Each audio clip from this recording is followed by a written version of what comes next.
Hi అండి అందరికీ. ఈరోజు టెట్ ఎగ్జామ్స్లో 2 సెషన్స్లో కూడా మనకి వచ్చినటువంటి బిట్స్ అనేటటువంటివి ఎలా ఉన్నాయనేది ఒకసారి చూసుకున్నట్లయితే మనకి ఎటువంటి బిట్స్ అనేవి మిస్ అవ్వకుండా చదవాలి అనేది ఒకసారి తెలుసుకోండి. అయితే సైకాలజీ నుంచి గ్రంథాలు ఉంటాయి కదా, ఈ గ్రంథాలు అనే దానిపైన మ్యాథ్స్ ద ఫాలోయింగ్ ఇచ్చారంట. మనకి గ్రంథాలన్నీ కూడా మనకి ఎస్ఎన్ఎస్ పబ్లికేషన్లో అయితే ఫస్ట్ స్టార్టింగ్లో ఉన్నాయి. మనం కూడా వీడియోలు అనేవి చేయడం జరిగింది, చూడండి. మ్యాథ్స్ ద ఫాలోయింగ్ అనేటటువంటిది ఇచ్చారు కాబట్టి గ్రంథాలు మోస్ట్ ఆఫ్ ది మీరు ఇంపార్టెంట్ అన్నీ కూడా అలా టచ్ చేస్తూ వెళ్ళండి. నెక్స్ట్ పెరుగుదల వికాస సూత్రాలు ఉన్నాయి కదా, వికాస సూత్రాల మీద ఒక బిట్ ఇచ్చారంట. వికాస సూత్రాలు మనకి 9 or 10 వరకు ఉన్నాయి కదా. ఇవి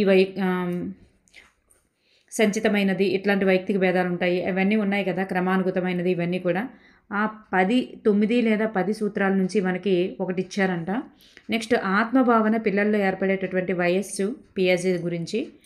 నెక్స్ట్ ముఠా దశ ఏ దశలో ఉంటుంది అనేది ఉత్తర బాల్య దశ అంటే. నెక్స్ట్ పరిశీలనాభ్యసన సిద్ధాంతం అంటే ఇక్కడ మ్యాథ్స్ ద ఫాలోయింగే ఇచ్చారంట. ఇది కూడా అంటే అభ్యసన సిద్ధాంతాలు ఇచ్చేసి మ్యాథ్స్ ద ఫాలోయింగ్ కార్యసాధక ఎవరు, పరిశీలన అభ్యసన ఎవరు, థార్న్డైక్ అదే నెక్స్ట్ శాస్త్రీయ నిబంధనం ఎవరు, ఇట్లా మనకి అభ్యసన సిద్ధాంతాలు అనేవి మ్యాథ్స్ ద ఫాలోయింగ్ అనేటటువంటిది ఇచ్చారంట. నెక్స్ట్ గార్డినర్ యొక్క బహుళ ప్రజ్ఞ మీద ఒక బిట్ అనేటటువంటిది రావడం జరిగిందంట. ఇక్కడ గార్డినర్ బహుళ ప్రజ్ఞ మీద. నెక్స్ట్ నోమ్ చామ్స్కీ సిద్ధాంతం గురించి కూడా బిట్ అనేది వచ్చింది. సో మనకి ఇక్కడ మోస్ట్ ఆఫ్ ది పైన అన్నీ కూడా మంచిగా ఇంపార్టెంట్ టాపిక్స్ ఇక్కడ అవుతున్నాయి. నెక్స్ట్ అవధానం గురించి బిట్ వచ్చిందంట. అవధానం పరిహార సంఘర్షణ మీద కూడా వచ్చిందంట. నెక్స్ట్ ప్రత్యక్షంలో రకాలు. నెక్స్ట్ ఆగమన వివేచన నిగమన వివేచన ఉంది కదా, ఆగమన వివేచన నిగమన వివేచన, ప్రత్యక్షము వివేచన రకాలు, ప్రత్యక్షంలో రకాలు. ఇవి మనకి న్యూ సిలబస్ డ్రాఫ్ట్ కాపీలో కూడా ఉంది.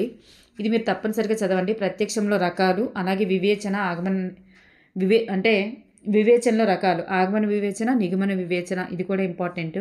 నెక్స్ట్ ఎరిక్సన్ యొక్క దశల గురించి కూడా ఇచ్చేసి కిందనిచ్చేసి అంటే అక్కడ పెయిర్స్ ఈ వయసులో ఈ రకంగా ఉంటుంది అని చెప్పేసి పాఠశాల దశలో, అలాగే శ్రమించడం నుండి ప్రభావం అనేది ఎట్లా ఉంటుంది, లేకపోతే చొరవ చూపడం తప్పు చేశానన్న భావన అనేది ఏ వయసులో వస్తుంది, అట్లాంటివి ఇచ్చేసి మ్యాథ్స్ ద ఫాలోయింగ్ అనేది ఇచ్చారంట.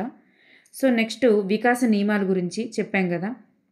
మూర్తిమత్వం గురించి చూడండి. మూర్తిమత్వ నిర్వచనమైన అభ్యసనం నిర్వచనమైన ఈ రెండింటిలో ఏదో ఒకటి టచ్ చేస్తారండి. అభ్యసనం గురించి నిర్వచనమైన వస్తుంది, మూర్తిమత్వం గురించి నిర్వచనమైన వస్తుంది. మనకి మూర్తిమత్వం గురించి కొన్ని నిర్వచనాలు ఉన్నాయి, అభ్యసనం గురించి ఒక 4 ఎన్నో నిర్వచనాలు ఉన్నాయి అంతే. నేను ఆల్రెడీ మూర్తిమత్వము అభ్యసనం మీద ఓన్లీ వీడియో చేశాను, ఈ నిర్వచనాల మీద చాలా ఇంపార్టెంట్. అలాగే ఇక్కడ ఇచ్చారు కూడా. నెక్స్ట్ వికాస దశలు అనేటటువంటివి ఎరిక్సన్ ఉంటుంది కదా, అవన్నమాట. నెక్స్ట్ కార్యసాధక నిబంధన సిద్ధాంతం గురించి ఇచ్చారంట. చెప్పాం కదా అభ్యసన సిద్ధాంతాలు మ్యాథ్స్ ద ఫాలోయింగ్ అని. నెక్స్ట్ రక్షణ తంత్రాల గురించి కూడా ఇచ్చారంట. రక్షణ తంత్రాల మీద బిట్ ఇచ్చారంట. నెక్స్ట్ నాయకత్వం యొక్క రకాలు, నాయకత్వం రకాలు అని మీద ఇచ్చారంట. ప్రజాస్వామ్య నాయకత్వం ఏంటి అలా ఇచ్చేసి అంటే ఒక ఇది ఏ నాయకత్వానికి చెందుతుంది అట్లా ఇచ్చారంట. నెక్స్ట్ గుణసంధి గురించి కూడా ఒకటి ఇచ్చారు. నెక్స్ట్ సంఘర్షణలో మరి ఏమి ఇచ్చారంటే పరిహార సంఘర్షణ మీద బిట్టిచ్చారు. పరిహార సంఘర్షణ మీద. ప్రజ్ఞ మీద ఇవి ఉంటాయి కదా, మరి మూడులు అల్పబుద్ధులు, అది టేబుల్ ఉంటుంది కదా, టేబులర్ ఫాము. మరి ఏ ప్రజ్ఞ అంటే ఎంతవరకు నుంచి ఎంతవరకు ప్రజ్ఞ కలిగిన వారు ఏ కోవకు చెందుతారు అని ఉంటుంది కదా, ఆ టేబుల్ పైన బిట్ అనేది రావడం జరిగిందంట. నెక్స్ట్ అలంకారాల్లో యమకాలంకారం మీద ఇచ్చారు. చంపకమాల మనకి ముఖ్యంగా నేర్చుకోవాల్సింది చంపకమాలేనండి. ఎస్జిటి వాళ్ళు ముఖ్యంగా నేర్చుకోవాల్సిన బిట్టు చంపకమాల, ఓన్లీ చంపకమాల మీదే బిట్ ఇస్తున్నారు. మనకి ఇన్నిసార్లు ప్రతి ఒక్క టెట్లో వచ్చినటువంటి బిట్టు ఓన్లీ చంపకమాల మీదే వచ్చింది. సో చంపకమాల సంబంధించినవి ఏవి కూడా మీరు వదలొద్దు, తప్పనిసరిగా కంఠస్థ పెట్టుకొని వెళ్ళిపోండి. నెక్స్ట్ బాలల సంరక్షణ గురించి ఒకటి ఇచ్చారంట. లులనల సంధి మీద మనకి సంధికి చివర లా కానీ లూ కానీ నా కానీ వస్తుంది, లులనల సంధి. నెక్స్ట్ ఆంధ్ర నాటకరంగ దినోత్సవం, ఇది ఎక్కడుందంటే 7th క్లాస్లోని అంటే లాస్ట్ పేజెస్లో మనకి దినోత్సవాలు ఉన్నాయి కదా, ఆ దినోత్సవాల మీద 7th క్లాస్లో ఉన్నటువంటి లాస్ట్లో ఉన్నటువంటి ఆ పార్ట్స్లోనే మనకి ఇంపార్టెంట్గా ఫోర్ బిట్స్ అనేటటువంటివి రిపీట్ చేశానంట. 7th బ్యాక్ సైడ్ ఉన్నటువంటి వాటిపైన. ఆంధ్ర నాటకరంగ దినోత్సవం అనేటటువంటి అంటే దినోత్సవాలు ఇచ్చేసి అక్కడ మ్యాచ్ ద ఫాలోయింగ్ సరికాని జత ఏది అన్నట్లుగా ఇచ్చారంట. నెక్స్ట్ గజల్ ప్రక్రియ లక్షణం కానిదేది.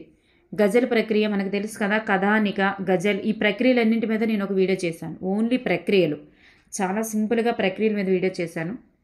అది ఒకసారి చూసుకొని వెళ్ళిపోండి.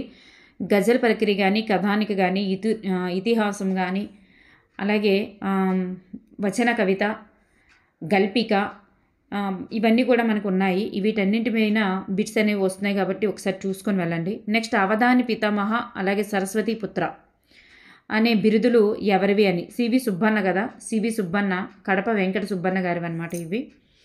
నెక్స్ట్ ధృత ప్రకృతికము, కళలు ధృత ప్రకృతికం. చివర మనకి ధృత ప్రకృతికం అంటే నకారం ఉండేటటువంటి వాటిని ధృత ప్రకృతికాలు అంటారు. అవి లేని వాటిని కళలు అంటారు. వాటి మీద బిట్టిచ్చారంట. యథా పాఠ్యాంశంలోని పాత్ర పేరు ఏంటని అడిగారంట. ఎల్లమ్మ కదా, పోలమ్మ కదా. ఈ పోలమ్మ అనేటటువంటిది ఆవిడ పేరు. ఈ యథా పాఠ్యాంశం 7th క్లాస్లో ఉంటుంది. ఈ పాత్ర పేరు ఇచ్చారంట. నెక్స్ట్ గోంగూరను ఉత్తర మాండలికంలో ఏమని పిలుస్తారు అన్నట్లు ఇచ్చారంట. నెక్స్ట్ ఛందస్సు విభజన గురించి, ఛందస్సు విభజన మీద ఒక బిట్ ఇచ్చారు. మనకి ముఖ్యంగా ఒక గణం ఉండేటటువంటివి, 2 గణాల ఉండేటటువంటివి, 3 ఒక గణం 2 గణాలు ఉన్నటువంటివి ఎన్ని ఉంటాయి, 3 గణాలు ఉన్నవి ఎన్ని ఉంటాయి అని చెప్పేసి మనకి తప్పనిసరిగా ఇంపార్టెంట్ అనమాట. ఇవి తప్పనిసరిగా నేర్చుకొని వెళ్ళండి. సవర్ణ దీర్ఘ సంధి సూత్రం మీద బిట్ ఇచ్చారంట. అంటే సంధి సూత్రం ఇచ్చేసి ఇది ఏ సంధి సూత్రం అన్నట్లుగా. నెక్స్ట్ ఎల్ఎస్ఆర్ మెథడ్కి వచ్చేసరికి పఠనం నుంచి బిట్ ఇచ్చారంట. LSRW మీద మనకి బిట్స్ అనేవి ఎప్పుడూ వస్తుంటాయి రిపీటెడ్గా. పిల్లవాని యొక్క భావ వ్యక్తీకరణకు తోడ్పడేటటువంటిది ఏది అన్నట్లుగా కింద పద్ధతులు ఇచ్చారంట. పద్ధతులు ఇచ్చేసి భావ వ్యక్తీకరణకు తోడ్పడేది ఏది అన్నట్లుగా ఇచ్చారంట. నెక్స్ట్ RTE 2009 కూడా బిట్ ఇచ్చారు. APSCF చట్టానికి సంబంధించి సరికానిది ఏదని ఇచ్చారు. APSCF చట్టం గురించి మనం తెలుసుకోవాలంటే టెక్స్ట్ బుక్ ఫ్రంట్ పేజీలో ముందు మాట ఉంటుంది కదా, అక్కడ మీరు ఒకసారి చూసుకొని వెళ్ళిపోండి. చట్టానికి సంబంధించి మీరు కొంచెం అర్థమవుతుంది అక్కడ. నెక్స్ట్ గమ్యాలు సుదీర్ఘకాలంలో సాధించబడేటటువంటి అంతిమ ప్రవర్తన లక్ష్యాలను ఏమంటారు అని చెప్పేసి బిట్ అడిగారంట. వాటిని మనం గమ్యాలు అంటాం. అయితే బోధనోపకరణాలకు సంబంధించి ఒక నిర్వచనం ఇచ్చేసి ఇది ఇలా నిర్వచించిన వారు ఎవరు అన్నట్లుగా ఇచ్చారంట. నెక్స్ట్ సూక్ష్మ బోధన దశలు ఇచ్చారంట. సరైనది ఏది అని, సరికానిది ఏదని ఇచ్చారంట. నెక్స్ట్ జ్ఞానాత్మక రంగంలోనే అంశం కానిది ఏంటి. మరి జ్ఞానాత్మక రంగంలో జ్ఞానము, అవగాహన ఇవన్నీ ఉంటాయి కదా, సంశ్లేషణ, విశ్లేషణ, మూల్యాంకనం ఇవి. మరి కింద ఇచ్చేసి కానిది ఏది అని చెప్పేసి చందనది ఏదని ఇచ్చారంట. నెక్స్ట్ ఇలా ఇచ్చేసి లఘువులు కలిగినటువంటి ఛందస్సు ఏదని చెప్పేసి ఇచ్చారంట.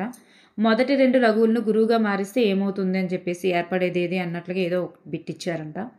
నెక్స్ట్ మాతృభాష దినోత్సవం చెప్పాను కదా, 7th క్లాస్లో దినోత్సవాలు ఉన్నాయి కదా, వాటి మీద బిట్ ఇచ్చారని ఇది ఇచ్చారంట. నెక్స్ట్ నామవాచకం యొక్క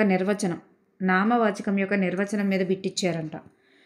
నామవాచకం నిర్వచనం మీద బిట్ ఇచ్చారంట. నెక్స్ట్ తెలుగు జ్ఞానపీఠ పురస్కార గ్రహీతలు ఉంటారు కదా, 7th క్లాస్లోనే లాస్ట్ ఎండింగ్లో 3 ఉన్నాయి.